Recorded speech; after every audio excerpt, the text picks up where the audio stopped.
Sa anong lugar ito? Sa Batangas po, Tanawan, Batangas. Galing pa siya ng Batangas po. Mabuti at nagpunta rito kasi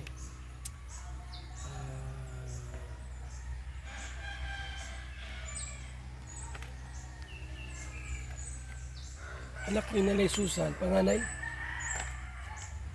Pangilan ka po? Pang-apat. pang-apat po sa anak ni Nanay Susan sa sa hindi magandang senaryo. Medyo galit dito si Nanay Susan. Ayaw niya makita ito. Medyo galit na galit. Punta natin. Ayaw. Nanay Dalia. Hindi si Nanay Dalia.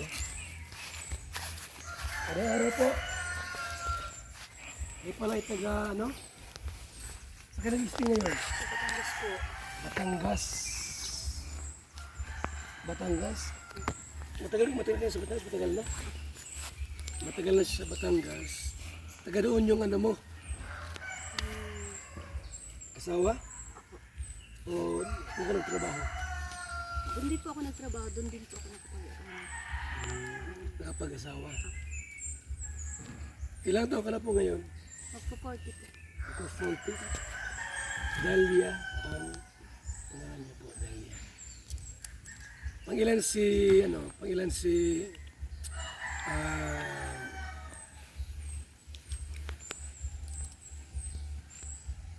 nga nakakasama? Daniela po. Daniela ba ang pangalan? Leonardo po ang tunay na pangalan. Ang Leonardo. Sino ang nagbigay ng pangalan niya? Daniela. Siya, lang po, inalyas lang po sa kanya, inalyas niya lang po sa sarili niya kasi gusto niya po yung pangalan ni Daniela. Pero ang totoo niyang pangalan niya, Leonardo po. Leonardo. Leonardo. Ano ni Sino ano? ang pangalan nun? Si Si mama po, pero nung inanak ko po siya, ang pangalan niya po talaga, ako nag-use kami ng pangalan, Darren. Darrell. Daryl. Ako po. Pero hindi natupad yun. Hindi po. Ang ginawa ng nanay mo, Ng nanay ko po. Binago niya na wala po kaming alam ng tatay ni Darren.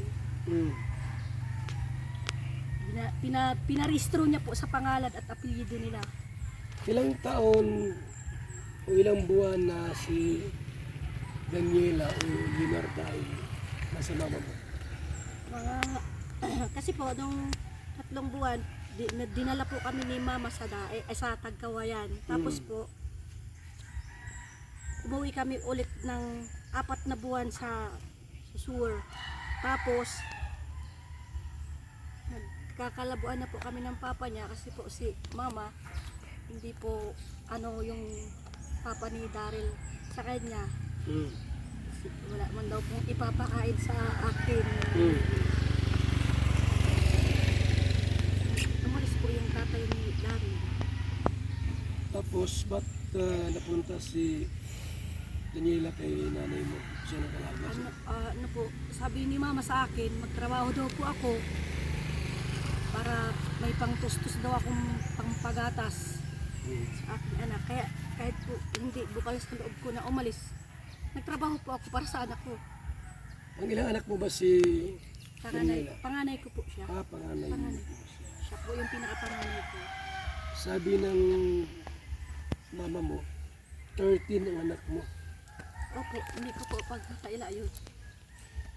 13, so ano aso yan? Diyan lang po yan sa ano. 13 yung anak mo. Ito po, pan 13. Ilang taon yung sumunod kay Daniela? 16. Daryl. 16 po, magsi-17 po. Mayroon ka bang pinakasalan? Wala. Wala po. Wala kang pinakasalan.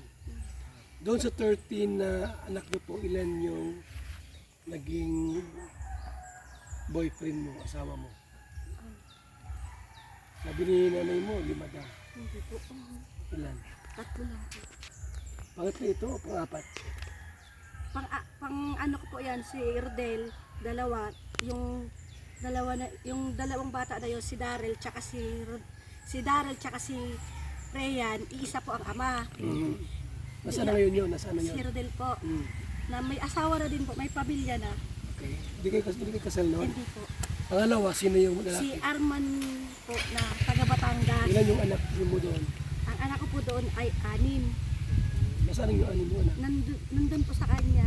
Yung anim. Yung, opo, tapos yung iba na sa akin na sa Batangas nag-aaral. Arman? Arman Hindi Robles. kayo kasal noon? Hindi kayo kasal? Hindi rin po kami kasal. Kayo kasal. Itong huli, sino yan? Yan po si Albert. Yan po. Albert. Bali, Ang tatlo po yan. tatlo itong anak mo. Ilan anak niya? Pang-ano na to, pang-anim din po. Ilan yung anak niya sa'yo? Ito po, pang-anim Sa din. kanya? Anakin ka, no? Opo. Taon-taon po yun.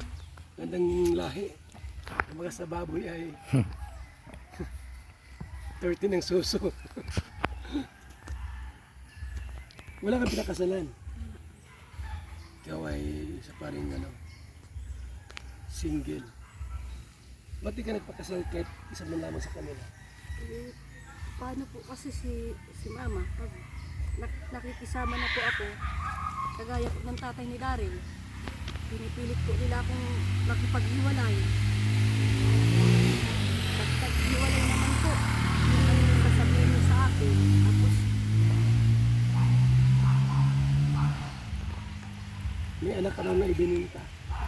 wala po, hindi po totoo. Sabi ni mama mo. Hindi po totoo yan. Pero pinagkatiwala ako po sa kapatid ko. Tapos, sa ibang tao. Kasi, nung nagbuntis po ako sa pangalawang, sa sumunod po kay Daryl, nabayaan po nila ako. Hindi po nila ako kinupkop kahit po may angkan kami sa sur. Hmm. Wala po akong nilapitan kundi sa sarili ko lang. Hindi nga po nila alam na natutulog lang ako sa kulungan ng baboy.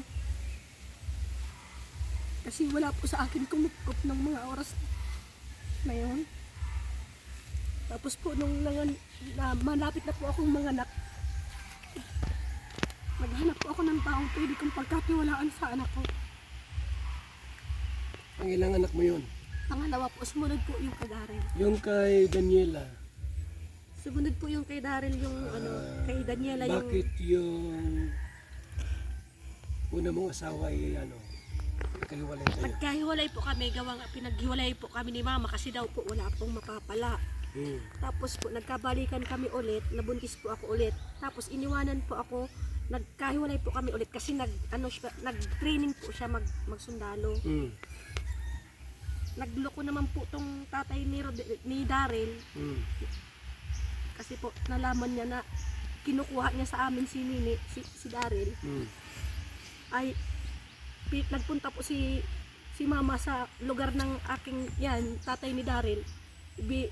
Pinablatter po kami ng kidnapping. Hmm. Kasi po kinidnap daw namin ang sarili namin anak. Bilang anak po, ayaw ko na lang lumala yung sitwasyon. Naging sunod-sunuran po ako sa nanay ko kasi bata pa po ako. Wala pa daw akong karapatan mag-alaga. Hindi ko pa daw kaya mag-alaga o alagaan yung anak ko na si Daryl. Ilang taon ka noon? Ano po? Minor de edad. Ano na po ako? 19 ako nanganak kay Daryl. Nagdi-19 na. Kaya po nagkahiwalay kami ng tatay ni Daryl. Tapos po nung nabuntis ako, hindi niya alam na nabuntis ako uli. Umalis na po siya. Pagbalik niya, may iba na po siyang nakasama. Kaya po yung bata, pinagkatiwala ko po sa ibang tao, pero binti ko po binintang anak ko. Bintang anak na kahit isa. Kasi kung wala man sa akin magulang na tumulong, pati rin po ibang tao o ibang angka namin, hindi po ako humingi ng tulong.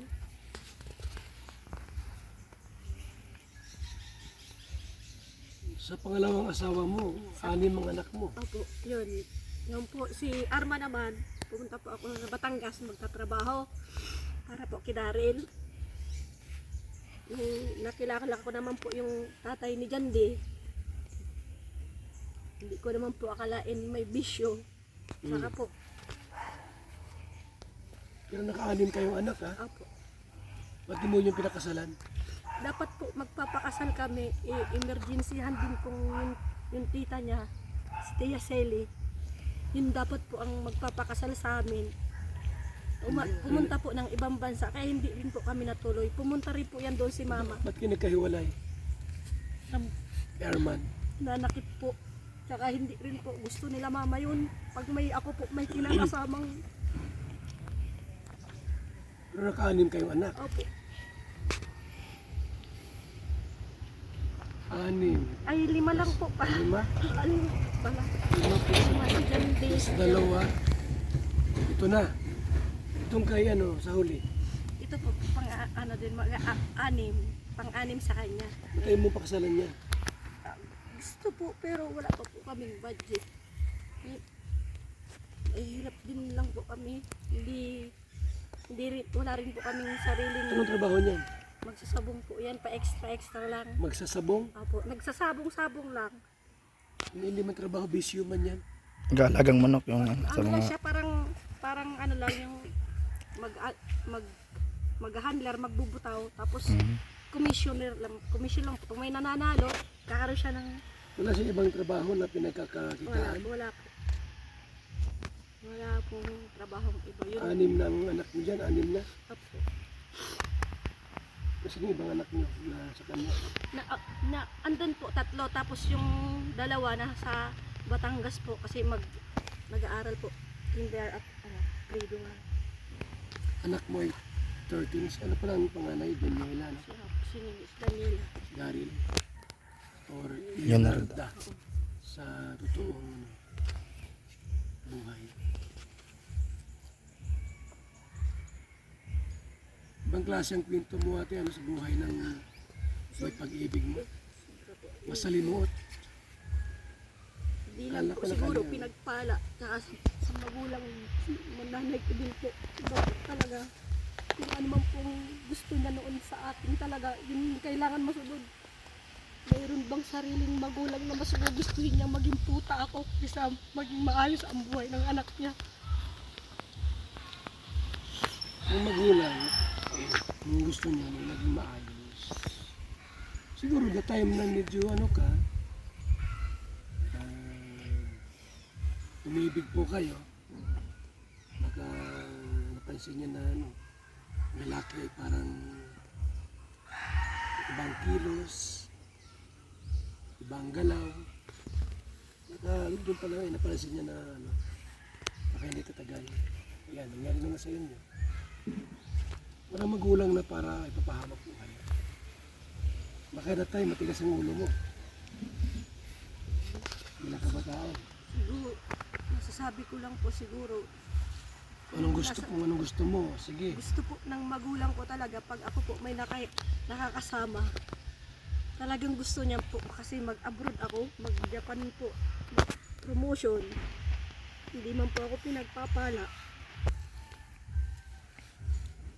Hindi po ako siniswerteng makaalis kasi Nangyari po kasi napansin ko sa mama mo parang kagalit kayo, kaaway. May ginawa ka ba sa kanya noon na parang wala po. sumama ang loob niya? Kasi po lahat ginawa ko naman po sa kanila pagtula. Lahat po ng gusto niya sinusunod ko. Gusto yung anak mo. Kahit po anak ko, Sino yung Daniela ka sunod? si Rian po. Yan. Sino yung pras yung napunta sa inyo noong December? Si Yung ano po, Si Janine. ay December yung dito yung nag-uwi. Yung pang anak niya yung sa pangalawa, ay yung kay Arman. Ba't ayaw na doon pumunta sa bahay niyo, friends? Ayaw pong... Galit siya sa mga anak mo? Opo, lahat po yun. Kapag galit siya sa akin, Damay lahat. tama po lahat. Ganun po ang ginagawa ni mama. Ang gustong sabihin niya po, pag nagagalit siya, ang panganay ko, si Darin, huwag din kaming intindihin. Matagal po kaming, 13 anyos po yan si Daryl nung iniwanan kong hindi na talaga ako nagsustento sa kanila. Nalaman po na nga lang, asawa na si Paz. Ito na kayo,